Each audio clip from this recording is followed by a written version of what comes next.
बिस्मिल्लाहिर्रहमानिर्रहीम। अस्सलाम वालेकुम। आज मैं आपके साथ चिकन कोफ्ते की रेसिपी शेयर कर रही हूँ कि वो किस तरह बनाए जाते हैं। काफ़ी लोग कमेंट करके कहते हैं कि हमारे कोफ्ते हार्ड बनते हैं, तो आज इस रेसिपी के बाद आपके कोफ्ते हार्ड नहीं बनेंगे, बिल्कुल सॉफ्ट बनेंगे। तो चलें शुरू करते हैं। सबसे पहले मैंने 3 पाव कीमा लिया है चिकन का, अच्छे से मैंने ब्रीक मशीन में से निकलवा लिया था। एक मैंने प्याज लिया था मीडियम साइज का, उसे मैंने चॉप करके इसका पानी निकाल लिया है। अदरक पाउडर मैंने हाफ टी स्पून लिया है। लहसुन का पाउडर मैंने हाफ टी स्पून लिया है। सुरख मिर्च मैंने ली है हाफ टेबल स्पून। जीरा पाउडर मैंने 1 टीस्पून लिया है। कुटी हुई सब्ज़ मिर्च मैंने ली है 1 टेबल स्पून।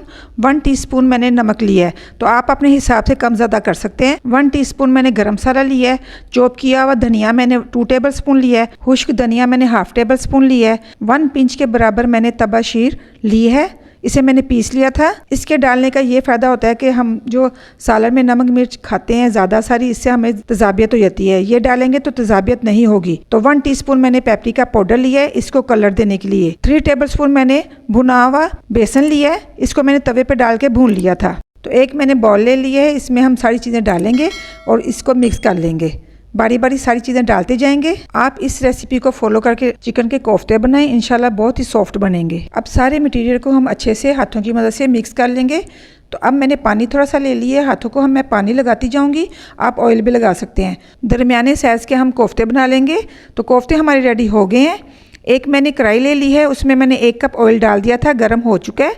अब मैं प्याज डाल दूँगी। इसमें मैंने 3 मीडियम साइज़ के प्याज डाले हैं, इसे हम लाइट ब्राउन कर लेंगे। कलर हमारा आ गया। अब इसे हम निकाल लेंगे, एक ब्लेंडर जग में डालेंगे। बाकी चीज़ें भी इसमें डाल लेंगे। 3 मैंने हरी मिर्चें ली थी, वो डाल देंगे। 1 टेबल स्पून मैंने लहसुन लिया था, वो डाल देंगे। कटा हुआ अदरक मैंने लिया था 1 टेबल स्पून, वो भी डाल देंगे। 3 टमाटर मैंने लिए थे कटे हुए, वो भी डाल देंगे। हाफ कप मैंने दही लिया, वो भी डाल देंगे। थोड़ा सा पानी डालूंगी ताकि इसका स्मूथ सा पेस्ट बन जाए। तो पेस्ट हमारा रेडी हो गया है। तो उसी बर्तन में हम पेस्ट डाल देंगे और इसकी बुनाई करेंगे और बाकी मसाले भी डाल देंगे।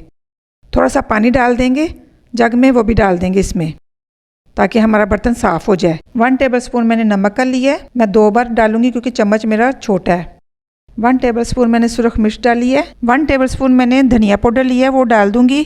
हल्दी पाउडर 1/4 टीस्पून मैंने लिया है। 2 बड़ी इलायची मैंने ली है। दालचीनी की 2 स्टिक्स ली है मैंने। 3 से 4 मैंने लौंग ली हैं। 2 छोटी इलायची ली है। 1 मैंने तेज पत्ता लिया है, इसे तोड़ के मैं डाल दूंगी। अच्छे तरीके से मैं मसाले की बुनाई करती जाऊंगी। हाफ टेबल स्पून मैंने जीरा पाउडर लिया है। थोड़ा थोड़ा पानी डालती जाऊंगी और मसाले की बुनाई करती जाऊंगी। दूसरे चूल्हे पे मैंने फ्राई पैन में ऑयल डाल के रख दिया था गर्म होने के लिए। उसमें हम कोफ्तों को फ्राई कर लेंगे। कोफ्तों को थोड़ी देर बाद हम हिलाएंगे ताकि इन पे अच्छा सा कलर आ जाए। तो साइड हम चेंज कर लेंगे, आराम आराम से करेंगे ताकि हमारे कोफ्ते टूटे ना। तो कलर आ गया, इसे प्लेट में निकालते जाएंगे। बाकी कोफ्तों को भी इसी तरह कलर दे देंगे। तो मसाले की तकरीबन बुनाई हो गई है। जिस ऑयल में मैंने कोफ्तों को कलर दिया था वो भी ऑयल थोड़ा सा मैं इसमें डाल दूंगी। तो तकरीबन 1.5 कप के बराबर हमारा ऑयल चला गया। इसमें कोफ्ते मैंने डाल दिए। थोड़ी सी मैं बुनाई कर लूँगी, पानी डालूँगी थोड़ा थोड़ा और बुनाई करती जाऊँगी। थोड़ा सा नमक मुझे कम लगा था, मैंने 1 टीस्पून नमक और डाला है और हाफ टी स्पून मैंने सुरख मिर्च डाली है। थोड़ा सा पानी डाल दूँगी और इसकी बुनाई कर लूँगी। अब मैं थोड़ा सा पानी डाल दूंगी ग्रेवी के लिए। थोड़ा सा इसे मिक्स भी कर देंगे और थोड़ी देर के लिए ढक्कन दे के पका लेंगे ताकि कोफ्ते अच्छे से अंदर तक पक जाए। तो कोफ्ते हमारे रेडी हो गए हैं। तकरीबन 5 मिनट बाद मैंने ढक्कन उठाया है।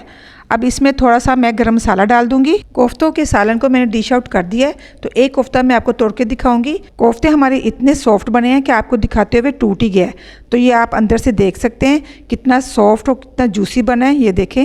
तो आप मेरी रेसिपी को ज़रूर फॉलो कीजिए, बनाइएगा, आपको ज़रूर पसंद आएगी। ये देखें माशाल्लाह कितनी प्यारी लुक आई है। मेरी रेसिपी को ज़्यादा से ज़्यादा शेयर कीजिए, लाइक कीजिए और मेरे चैनल पे नए हैं तो मेरे चैनल को सब्सक्राइब कीजिए। अगली वीडियो तक के लिए इजाज़त चाहती हूँ। अल्लाह हाफिज़।